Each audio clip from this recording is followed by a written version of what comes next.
Good morning, students. So, today we'll cover the first poem from NCRT Class 9 book Beehive, and the name of our poem is The Road Not Taken, and it is written by Robert Frost. So, firstly, we'll discuss about the poet.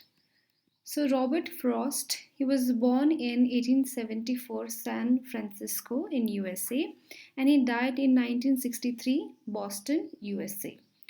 Robert Lee Frost, he was an American poet. His work was initially published in England before it was published in America. ठीक है, so Robert Frost दो he was an American poet, ठीक है, but वो America में famous होने से पहले उसके जो वर्क्स थे सारे वो इंग्लैंड में पब्लिश हुए थे. So he got famous in England first and later on in America.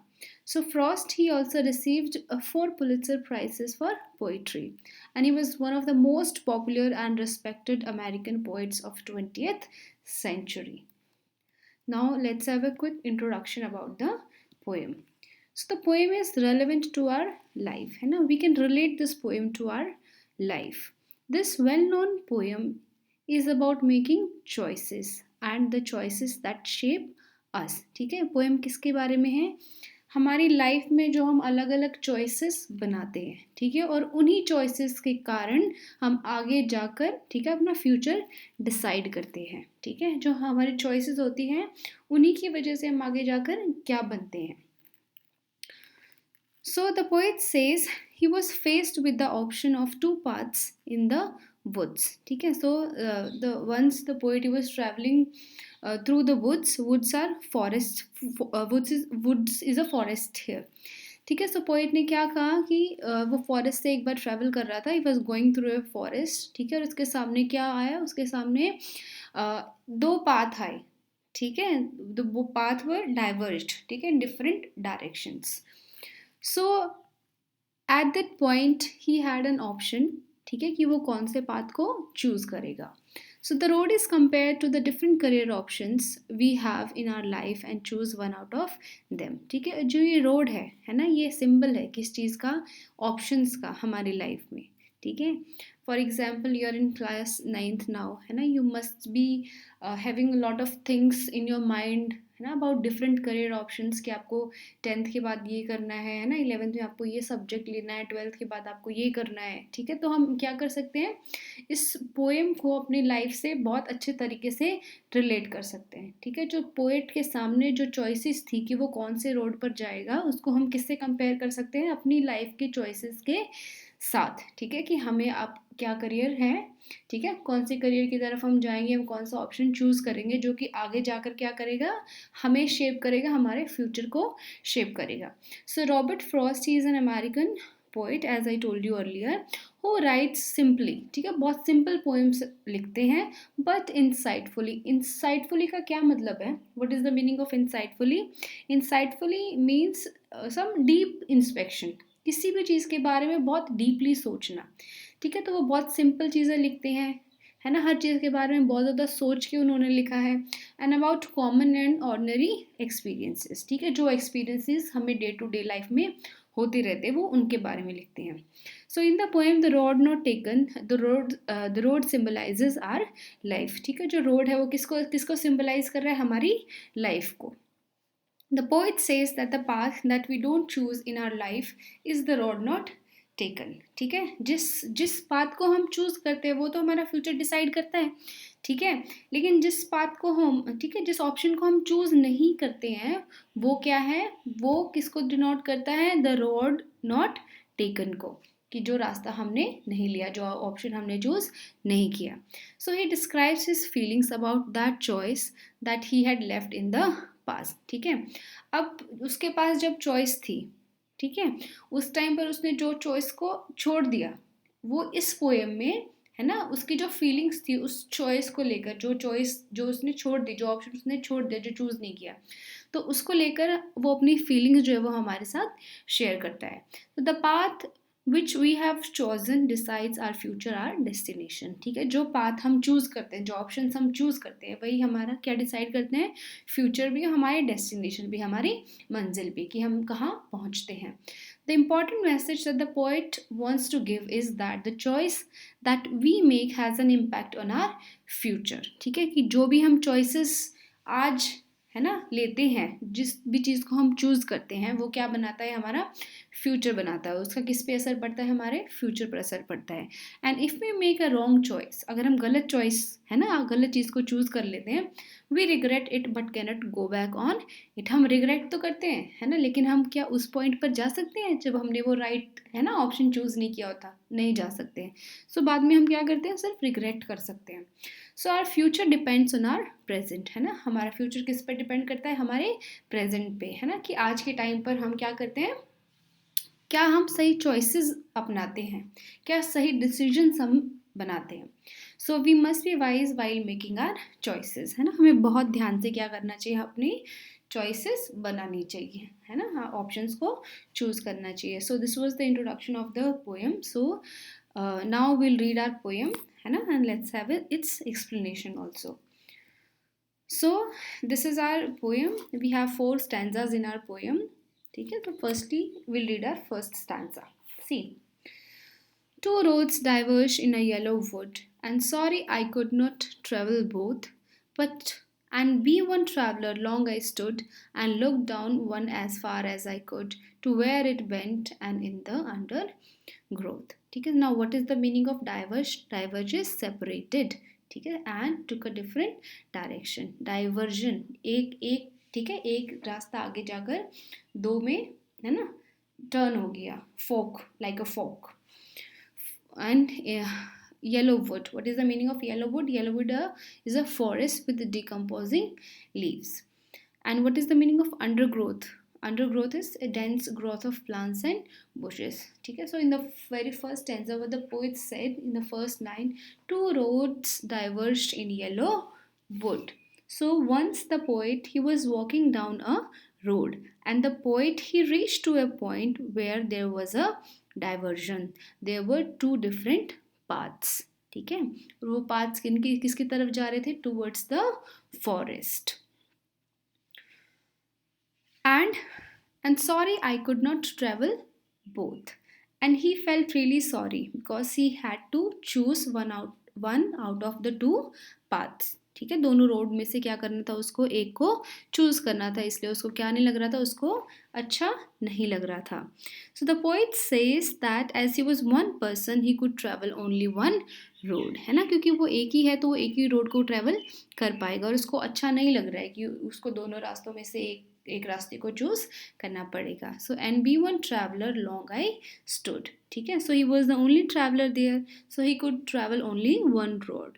So he had to choose one out of the two roads, है ना, दोनों रोड्स में से उसको एक को चूज करना था. तो he was standing long there, he was thinking over it, है ना, that which road he is going to take. So the poet says that he was one person, he could travel on one road only. He had to choose one out of these two roads. And now what is the meaning of yellow wood? Yellow wood means a forest with leaves which are wearing out, which has turned yellow. ठीक है, जो कि क्या worn out हो गई है ना, पुरानी हो गई है. ठीक है, पहले लीव्स का कलर कौन सा होता है, ग्रीन होता है, फिर येलो हो जाता है. ठीक है, तो वो लीव्स क्या है, बहुत वो पुरानी हो गई है. So the yellow wood means a forest with leaves which are wearing out and they have turned yellow in color. ठीक है, और ये येलो कलर क्या दिखाता है, it shows the season of autumn. So the poet, it also represents, क्या represent करता है yellow wood? It represents a world which is full of people, where people have been living for many years, है ना, जैसे leaves है बहुत सालों से, वैसे लोग भी क्या हैं, बहुत सालों से यहाँ रह रहे हैं. Once they were young, now they are old. Now they represent people who are older than the poet, है ना, पोइट से जो भी है ना ओल्ड लोग हैं उनको शो करता है. So and be see third line, and be one traveller long I stood and look down one as far as I could, to where it went in the under growth.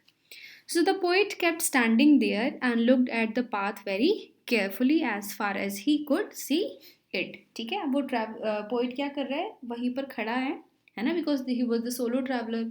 तो बहुत देर तक वहाँ खड़ा है और क्या देख रहा है, दूर दूर तक देख रहा है, जहाँ तक उसकी नज़रें जा सकती हैं। So before taking the path he could wanted to know how it was, किसी भी रास्ते को चूज करने से पहले, ठीक है, वो ध्यान से ऑब्जर्व कर रहा है, ठीक है, कि दोनों पाथ पर क्या है और कैसे वो एक राइट चॉइस बना पाएगा। सो the poet kept standing there and looked at the path very carefully as far as he could see it. Before taking the path, he wanted to know how it was. Was it suitable for him or not? है ना, कि जो वो path, जो वो road को choose करने जा रहा है वो उसके लिए सही होगा या नहीं होगा. He was able to see the path till from where it curved. ठीक है, वो कहाँ तक देख पा रहा है रोड को, जहाँ तक कि रोड बेंट नहीं हो रहा है.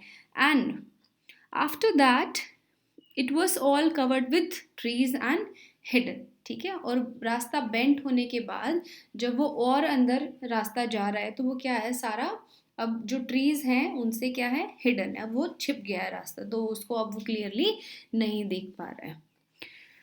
So it happens in our life also, है ना, वेन वी हैव चॉइसेस, जब हमारे पास चॉइसेस होती है तो हमारे साथ भी ऐसे ही होता है. वी हैव ऑल्टरनेटिव्स, हमारे पास अलग अलग ऑप्शंस होते हैं, but we have to choose only one out of them, है ना. लेकिन सारे ऑप्शंस में से या फिर डिफरेंट ऑल्टरनेटिव्स जब हमारे पास होते हैं तो हमें क्या करना पड़ता है, उन सब में से एक को चूज करना होता है. And we have to take time to think also about the pros and cons, है ना. जैसे पोइट खड़े होकर ऑब्जर्व कर रहा है दोनों रास्तों को, वैसे ही हमें थोड़ी देर के लिए रुक के सोचना चाहिए कि हमारे लिए करेक्ट ऑप्शन क्या होगा, है ना. और ये ऑप्शन हमने चूज़ किया तो इसके क्या प्रोज हो सकते हैं, क्या कॉन्स हो सकते हैं ना, क्या इसमें हमारे लिए अच्छा है, क्या इसमें हमारे लिए बुरा है. So whether it is suitable for us और नॉट एंड ओनली, ठीक है, तो क्या वो रास्ता है ना, जो ऑप्शन है वो रास्ता है वो हमारे लिए सूटेबल होगा या नहीं होगा. ठीक है, और ये जब सारी बातें हम सोच लेंगे, ठीक है, only then we take a decision on what path we should choose, है ना. सारा डिसीजन लेने के बाद ही, है ना, सारे प्रोज एंड कॉन्स देखने के बाद ही हम ये डिसाइड कर पाएंगे कि हमारे लिए बेस्ट रास्ता कौन सा है. So I hope the first stanza is clear to you. Now let's move to the second stanza. Then took the other, just as fair, and having perhaps the better claim, because it was grassy and wanted wear. Though as for that the passing there had warned them really about the same. Now see the second stanza, first line, what the poet said. Then took the other just as fair. So the poet kept on looking at one path for a long time. ठीक है, एक ही रास्ते की तरफ वो देख रहा है. क्यों देख रहा है? To check if it is the right path for him or not. है ना, कि वो उसके लिए सही रास्ता है या नहीं है.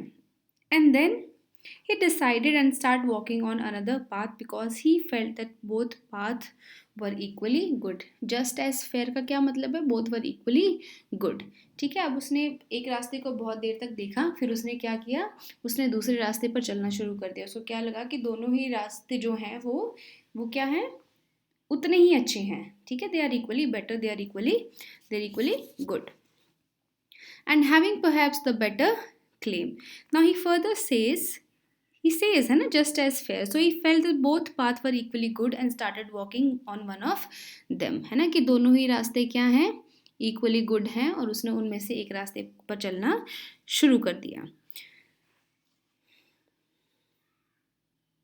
So what the poet said, see the second line, and having perhaps the better claim because it was grassy and wanted wear. ठीक है, अब पोएट को क्या लगा कि दोनों जो रास्ते हैं वो इक्वली क्या है, इक्वली गुड है ना, और उसमें उसने क्या किया, एक रास्ते को चूज कर लिया और उस पर चलना शुरू कर दिया. ठीक है, what he further says that may be he felt that the path was better for him, है ना, जो रास्ता उसने चूज किया वो उसके लिए क्या है, बेटर है. So he chooses it as it had grass on it which means that it was unused, है ना. जिस रास्ते पर ज़्यादा ग्रास थी, जो रास्ता ज़्यादा ग्रासी था, उसने उसको चूज कर लिया क्योंकि उसको क्या लगा कि वो लेस ट्रेवल्ड है ना, वो अनयूज्ड है, बहुत कम लोग वहाँ पर गए हैं. Not many people had walked on this path earlier, that is why the path was grassy, है ना. ग्रासी क्यों था, क्योंकि बहुत सारे लोगों ने उस पर क्या ट्रेवल नहीं किया था.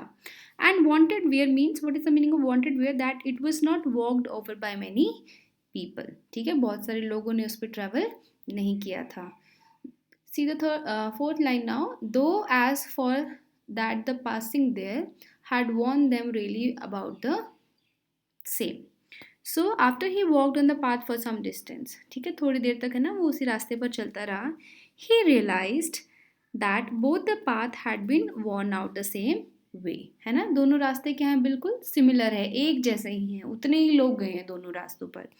But the path were similar and worn out even in our life, है ना, दोनों रास्ते क्या हैं, जब उसने थोड़ी दूर तक ट्रैवल किया दोनों रास्तों पर, तब उसको समझ आया कि दोनों ही रास्ते उतने ही ट्रैवल्ड है, उतने ही लोग वहाँ से गए हैं, है ना. फिर उसको क्या समझ में आया, हम इसको कैसे अपनी लाइफ से रिलेट कर सकते हैं, दैट इन आवर लाइफ, है ना, वी टेक एनी पाथ और option but all of them have the same benefit, disadvantages, problems, challenges and we must face them. कोई भी रास्ता हम अपनी लाइफ में चूज़ कर लें, है ना, लेकिन हर एक उसका क्या है, अपना ही चैलेंजेस हैं, अपनी ही डिफ़िकल्टीज़ हैं, अपने ही बेनिफिट्स हैं, ठीक है, और हमें उनको क्या करना पड़ेगा, उनको फेस भी करना पड़ेगा. So we think that we are choosing a better option but it is not that way. हमें हमेशा ये लगता है कि हमने जो रास्ता चूज़ किया है वही बेटर है, लेकिन ऐसा नहीं होता है, ठीक है, क्योंकि वो जो दूसरा रास्ता है वो भी इक्वली ही, है ना, बेटर है. तो poet said this thing. So now let's move to our third stanza. So this is our stanza 3. And both that morning equally lay, leaves no step had trodden black. Oh, I kept the first for another day, yet knowing how way leads on to way, I doubted if I should ever come back. Trodden, ठीक है. Now here trodden means walked over. So in our third stanza, see the first line, and both that morning equally lay. The poet says that both the path were similar that morning. ठीक है, उस morning में दोनों ही path कैसे थे, बिल्कुल similar थे. Leaves no step had trodden black. ठीक है, and both had leaves on them. ठीक है, दोनों ही रास्तों पर क्या थे, लीव्स थे. And no one had stepped on them as they were still green in colour. ठीक है, किसी ने भी उन पे क्या नहीं किया था, वॉक नहीं की थी, किसी ने भी वहाँ से कोई भी गुजरा नहीं था. ठीक है, so they were green in colour. Oh, I kept the first for another day. So what the poet decided, he decided that the day he would take one path and kept the another path for another day, है ना, कि वो उस दिन एक रास्ते पर travel करेगा और किसी और दिन दूसरे रास्ते पर ट्रैवल करेगा. Although he knew that one way leads to the another way, है ना, हमें पता है जब हम एक रास्ते ट्रैवल करके जाते हैं तो हम कहीं दूसरे रास्ते पर पहुंच जाते हैं. ठीक है, तो पहले वाले रास्ते पर है ना वापस जाके ट्रैवल करना तो बहुत डिफिकल्ट हो जाता है, हम नहीं करते हैं ऐसा, है ना, हम नहीं कर सकते हैं. वैसे ही जब हम एक बार एक चॉइस बना लेते हैं, हम एक ऑप्शन को चूज़ कर लेते हैं, ठीक है, तो हम उसी में आगे बढ़ते रहते हैं. ठीक है, वो दूसरे फिर ऑप्शन जो होता है हमारे पास से वो चला जाता है. सो yet knowing how way Leeds on two way, है ना, कैसे एक रास्ता दूसरे रास्ते पे क्या होता है, लीड करता है ना, दूसरे रास्ते से जुड़ जाता है. आई doubted if I should ever come back. ठीक है, so what the poet said, he doubted. Now he has this doubt in his mind and he knew it also, है ना, that he could not go back on the choice that he had made, है ना, जो choice उसने एक बार बना ली है अब वो जाकर उसको दोबारा से रेक्टिफाई नहीं कर सकता है, उसी चॉइस के साथ उसको आगे बढ़ना पड़ेगा. So similarly even in our life once we choose an option, है ना, जब हम एक ऑप्शन को चूज कर लेते हैं, we must keep on moving ahead with that option. हमें उसी ऑप्शन के साथ क्या करना चाहिए, आगे बढ़ना चाहिए. 12 hours. And we never get a chance to come back, है ना, हमें चांस भी नहीं मिलता, है ना, कि हम दोबारा से वापस पीछे पहुंच जाएं and take the other option, और दूसरे ऑप्शन को ले सके. So this is your first stanza. Let's move to the fourth stanza now. I shall be telling this with a sigh. Some ages and ages hence, two roads diverged in a wood, and I took the one less traveled by, and that has made all the difference. So in the first line, what is the meaning of sigh? Sigh is a deep breath. Hence is here. Hence means in future. So what the poet said, he says that in future, है ना, he will take a deep breath. And what he will say, that once upon a time he had reached such a point in life that there were two options for him, and he traveled on that road which had been traveled upon by lesser number of people. ठीक है, so see, I shall be telling this with a sigh, है ना, मैं कभी future में ये बात बता रहा हूँगा with a deep breath, है। Somewhere ages and ages hence, कभी फ्यूचर में, यहाँ से बहुत एजेस के बाद, है ना, कि मेरी लाइफ में एक ऐसा पॉइंट आया था जहाँ से मेरे लिए क्या हो रहे थे, दो रास्ते जा रहे थे और मैंने and I took the one less travelled by, और मैंने कौन सा रास्ता चूज़ किया जो कि लेस नंबर ऑफ पीपल ने चूज़ किया था, ठीक है। And that has made all the difference and that decision of his decided his future, है ना, और उसका जो डिसीजन था, ठीक है, जिस रास्ते पर वो गया उसने क्या किया, उसका फ्यूचर डिसाइड किया। So similarly in future when you grow up, है ना, जब आप बड़े हो जाओगे, then you will say that once upon a time when you were young you had two options, है ना, आप भी बताओगे कि हमारे पास ये ऑप्शन थे। The choice that you made you what you become of it, है ना, और उस टाइम पर जो आपने चॉइस बनाई, है ना, वही आपका फ्यूचर डिसाइड करेगी। So this is a very strong message for all the students, right, है ना, स्टूडेंट्स के लिए बहुत स्ट्रॉन्ग मैसेज है ये, that you should be wise and be careful while making your choices out of the options, है ना, जितने भी ऑप्शंस आपके पास हैं उनमें से जो आप, है ना, चीज़ को चूज़ कर रहे हो, जिस भी ऑप्शन को, उस टाइम आपको क्या करना पड़ेगा, वो बहुत इंटेलिजेंटली चूज़ करना पड़ेगा, because your future depends on the choice, क्योंकि आपका जो फ्यूचर है वो आपकी उसी चॉइस पर डिपेंड करता है, ठीक है, और वही क्या करेगा, फ्यूचर में आप क्या हो वो डिसाइड करेगा, ठीक है। सो स्टूडेंट्स, है ना, choose the alternatives that you have in front of you very wisely. So now let's discuss the literary devices. So firstly let's discuss the rhyme scheme. Now what is a rhyme scheme? Rhyme scheme is a musical effect in the last words, ठीक है, of any extract और lines, है ना, last word में जो musical effect होता है. So in our poem, in all the four stanzas, we have a specific rhyme scheme, that is A B A A B. Means in line 1, 3 and 4 we have a similar repeated sound at the end of the line, and in line number 2 and 5 we have a similar sound. Okay, so you'll do it on your own. So symbolism. Now symbol. What is a symbol? A symbol in literature is something that has meaning beyond the literal or the obvious one. Okay, let me give you an example. For example, a heart.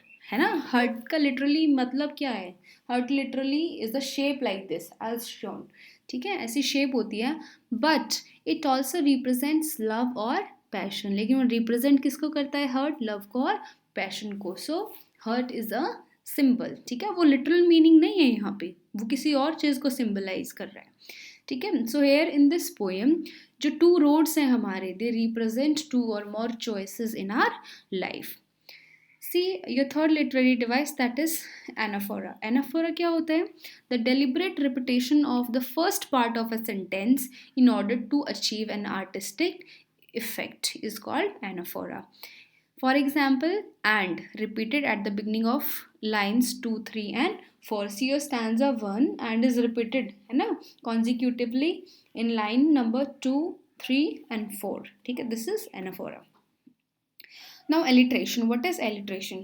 Alliteration is the repetition of same consonant sounds at the beginning of words that are in close proximity to each other, जो कि बिल्कुल एक दूसरे के पास पास होते हैं, ठीक है, कॉन्सोनेंट साउंड का रिपीटेशन जो कि बिल्कुल पास पास है. For example in our poem we have wanted wear, ठीक है, रिपीटेशन ऑफ व, ठीक है. Another example first four, repetition of F. Then though that, repetition of the. Now we have another literary device, that is repetition. Now see your last stanza, ages is repeated and then this is the literary device, repetition. जब एक ही है ना word या फिर sentence poem में बार बार repeat हो रहा.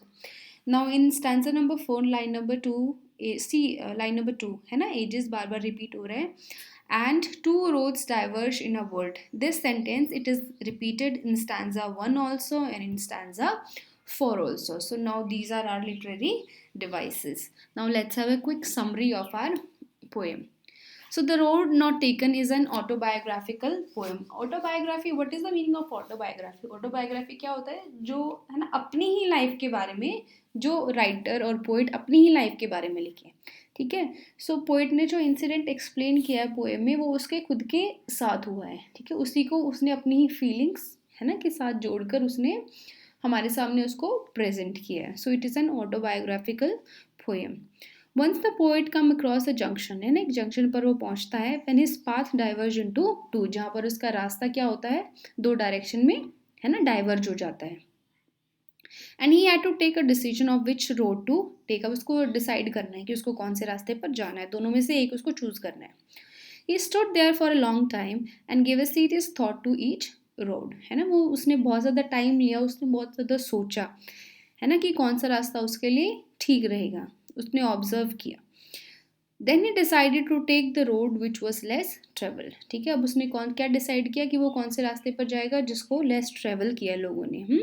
So the reason for that was that it was grassy and as far as the condition of the road was concerned both the roads were equally worn, है ना, क्योंकि वो रास्ता क्या था, वो ज़्यादा ग्रासी था, उसको लग रहा था कि इस पे कम लोग गए होंगे। लेकिन जैसे उसने चलना शुरू किया, है ना, तो उसने क्या ऑब्जर्व किया कि दोनों ही रास्तों पर उतने ही लोग गए हैं।